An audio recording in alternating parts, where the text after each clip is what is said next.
More details coming to us about the agreement just signed between President Trump and Mohammed bin Salman. Cooperation in the fields of energy from the Saudi side, development of the Saudi armed forces, cooperation in the fields of mining and mineral resources, enhanced joint cooperation for land and air systems of the National Guard, the development of the health capabilities of the Saudi armed forces, a memo on judicial cooperation, an executive agreement between the Saudi Space Agency and NASA, and probably a whole lot more. There you see the president signing that deal with Saudi Arabia. And we now have, finally, our first look at Trump's big, beautiful bill. It has $4 trillion in tax cuts, only $1.5 trillion in spending cuts. Florida Congressman Byron Donald joins me now. Congressman, that means the deficit is going to keep rising. Are you okay with that? Good morning, Stuart. No, I'm not okay with that. I think there's additional things that we need to do. But at its core, this is really a mission to bring down the velocity of long-term mandatory spending and bring down the velocity of borrowings, which are just going to yield to higher interest rates, not just on treasury bonds, but on private sector investment and on families. Washington has to get out of the business of just spending, not just the money it takes in, but borrowing into the future to spend today. This bill takes us a step in that direction, but there is significantly more work that needs to be done. My colleague Kevin O'Leary, sitting next to me, he's read this bill, and he says there's a nasty provision in it for the IRS to go and audit small businesses, going up to 9 years because of their acceptance of money from the government during the pandemic. He says that's a ruination of small business. Have you seen that particular item, and what do you think about it? I've not seen that particular item yet. This is the first I'm hearing of it. I think the Ways and Means provisions just came out either late last night or this morning. And so, look, that's the first I'm seeing it. That's something that we need to find a way to dig into. But let's also level set on this one, Stu.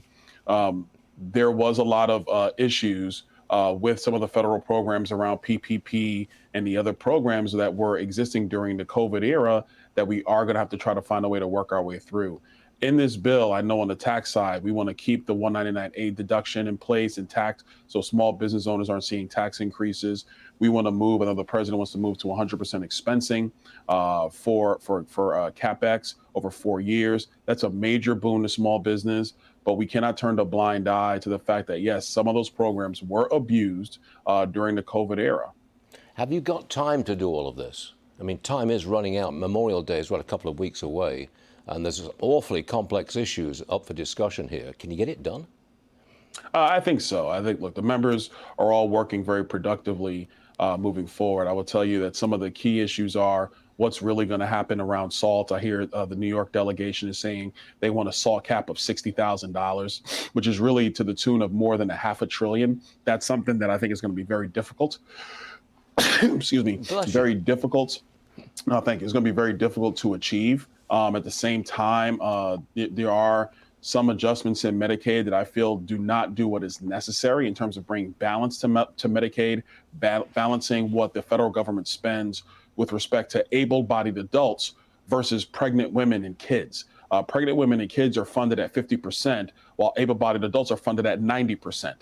That's because of Obamacare. That doesn't make any sense. Republicans should not embrace Obamacare. We should bring that into balance. And if we're going to spend 50% on pregnant women and poor children, then we should be doing that for able-bodied men who can go out and get to work. So those are some of the things I think we got to figure out and fix in this package. But by and large, there are major steps in the right direction.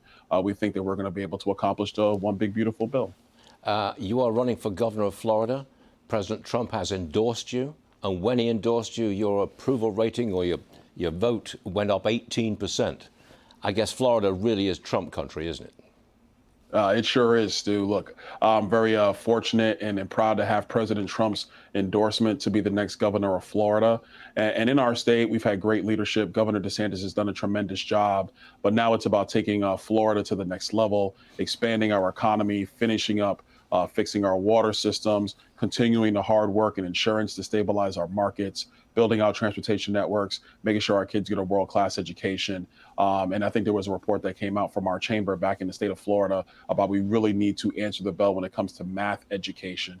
And so my administration is going to be focused on proficiency in math and reading for kids. It's really going to set Florida up to continue its position where it is today, the #1 state in the country, but we're going to take it to higher heights. And your wife is an education expert. Congressman Byron Donald, thanks for being with us this morning. We appreciate it. Thanks a lot.